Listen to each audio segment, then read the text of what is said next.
This right here is how you don't get a contract extension. And this right here is how you don't get another contract from a team. And Luke Getsy has to go, man. I can't do this anymore. This guy is a joke. He has no idea what he's doing.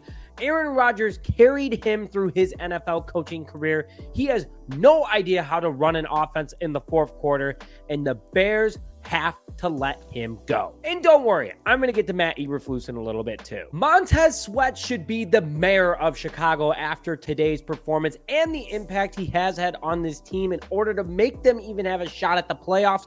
But thanks to incompetent play calling, terrible coaching decisions, and no explanation as always, and wide receivers who love to make Justin Fields look bad, the Bears fall to the Cleveland Browns in Week 15, 20-17 after leading in the fourth quarter again. Matt Eberflus had two opportunities to go up 6 points in this game, and he said two field goals that Carlos Santos could have hit were not in comfortable range for the coaching staff, which I think is a bunch of baloney. He's a great defensive coach, there's no doubt about it. This defense looks fantastic. But Justin Fields can't help the offense win this game along with the defense if there's no play calling. And now they are practically out of playoff contention. Hello everyone and welcome back to this heartbreaking episode of Just Another Year Chicago. Another Bears game that they should have won.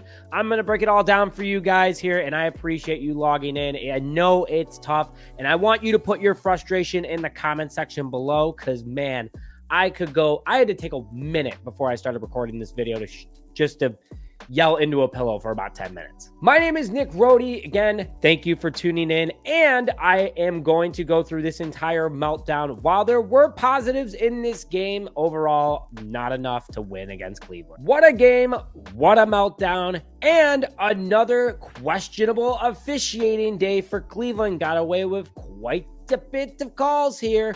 I am going to die on that hill that the NFL officials hate the Chicago Bears. If you guys are just done with this coaching staff and are on the train to have them fired as soon as possible, hit the like button on this video, put your frustrating comments in the comment section below and what you want the Chicago Bears to do moving forward and entering the offseason. Playoffs are pretty much gone. I'm going to go more into it. I'm going to keep pounding the table for this team to win a few more games this year, but I know it hurts. So let's break down the game. Drop after drop and more pain. I'm going to go on a quick rant right here, and I want to see if you guys agree with me or not. Luke Getsy is an insider for the Green Bay Packers. The Bears were winning and moving the ball until the fourth quarter.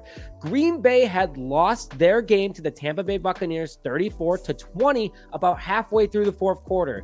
When did things start going wrong for this team? Halfway through the fourth quarter. Isn't that an interesting connection that Luke Getsy has with the Green Bay Packers, who still have a playoff shot over the Chicago Bears? Also, Matt Eberflus' spineless post-game conference. So we started off with giving a clarity on why they didn't kick the field goal in the first half, saying that the Chicago Bears coaching staff did not feel comfortable with Carlos Santos going for it. What was the issue? You threw a Hail Mary that didn't work. At least let Santos try. I mean, seriously, why not? The dude has a cannon of a leg, except you went for a Hail Mary that was incomplete, which you did at the end of the game that didn't work anyway. That just shows you don't have trust in your players. And then on top of it, he took a shot at Darnell Mooney, who I'm going to take plenty of shots at and already have, but he literally took a shot at his own player, saying that concentration on the Hail Mary should have been executed better, before saying shout out to Tyler Scott for putting us in the position. So he's name dropping the good and subtweeting the bad. Bro, you put your team in that position to lose the game because of incompetent play calling. And then on top of it, he goes out and says he did have a part in the play calling on the offense because they all go through him. So this loss is entirely on Eberflus and Getsy. Fields did what he could against the #1 defense in the NFL. But again, bad play calling, your quarterback's not going to do much. I think he should have gone rogue because the offense only put up 236 total yards today, 148 total passing yards, 88 total rushing yards, 12 first downs, 4 for 18 on third down, 0 for 2 on fourth down, which killed the Bears. Let's just put that out there. 3 sacks allowed, 10 punts, and only 29 in 38 seconds time of possession. Yes, it's close to halfway, but guess what? You don't have the ball, you can't score points. Fields today did have a bad day. I'm not going to say he had a great day today, just to put that out there for you guys. He went 19 for 40 with 166 passing yards, 1 touchdown, 2 interceptions. I don't count 1 on him because it was the Hail Mary. 7 for 30 rushing. He also did have 1 touchdown pass to Cole Kmet. And my thought overall is that Getsy gave him a really crappy game plan. As always, his wide receivers did not drop very valuable passes. Both could have been touchdowns. And overall, he just wasn't on his best game today. Rushing attack was a joke. Rashawn Johnson, 5 carries for 36 yards, 21 coming off 1 carry. Deontay Foreman, 6 carries for -6 yards. Don't know what happened there. Khalil Herbert, 6 carries for 8 yards. What is going on with the running game? We were the #1 rushing offense last year. And yes, we did fire our running backs coach this past year for good reason, but it's not like he was doing the whole thing. Luke Getsy should have an influence on this. Wide receiver room, I don't even want to talk about. DJ Moore had 52 yards today. Awesome. I'm unlocked right now, guy. I'm actually really mad right now. I'm unlocked. I'm just telling it how it is. This was a winnable game today. I'm going to tell you how it was on defense too. I think they did a fantastic job. It was a sack party. 4 sacks, 2.5 by Montez Sweat, and 1/2 a sack by Walker, Dexter, and TJ Edwards, along with a pick 6 by Tremaine Edmunds that ended up giving the Bears a 7-point lead. Eddie Jackson went vintage too, had an interception that almost went for a pick 6 as well. And then the rookie Tyrique Stevenson almost had 2 interceptions today. He did have 1 though. But the numbers don't look great, and the secondary should get a little slap on the wrist. 377 total yards given up today on offense to Cleveland, 348 being passing, only 29 rushing yards. So the front 7 did their job today. 20 points allowed total meltdown in the 4th quarter.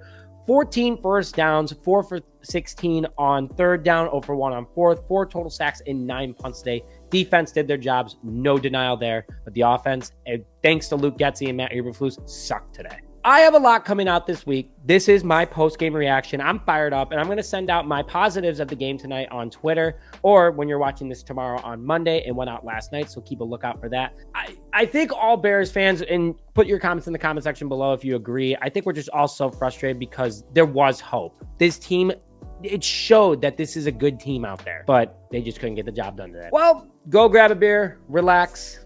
You know, at least the Vikings and Packers lost, right? I mean, that kind of makes things feel a little bit better. I hope only the Lions make it from the NFC North this year for the playoffs because, that was tough. But thank you, as always, for joining this episode of Just Another Year in Chicago. We got videos coming out all the next couple weeks, and we're going to have one more giveaway, so make sure you stay tuned for that. You're going to need to subscribe for that giveaway, so if you subscribe now, you're automatically in. But as always, I know it's tough, guys, and I appreciate you tuning in. But with that, thank you very much for joining this episode of Just Another Year in Chicago. My name is Dick Brody, and as always, bear down, baby.